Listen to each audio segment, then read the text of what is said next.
โอเคค่ะเดี๋ยวมาส่วนบันพี่น้องเขาไล่ด้วยดีอยู่เพราะเขาดีสั่งของมาเรื่อยนะเขาพูดว่าเขาดีส่งดีอยู่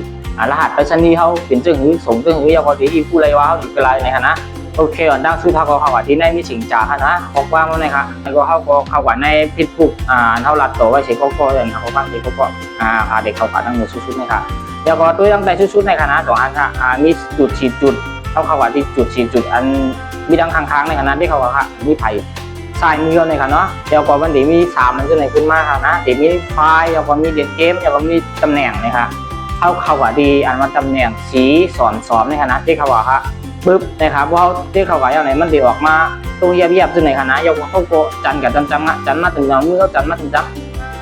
โอเคเพราะว่าเขานี่ใจว่าแล้วเขาอยู่กันในอยู่ในนี่กันนะนั้นคนที่เหตุการณ์ในพื้นที่นะครับที่สุดที่ไรก็เขาก็ดีเอาทีเขาปั่นเกินกว่าที่นั่นคณะ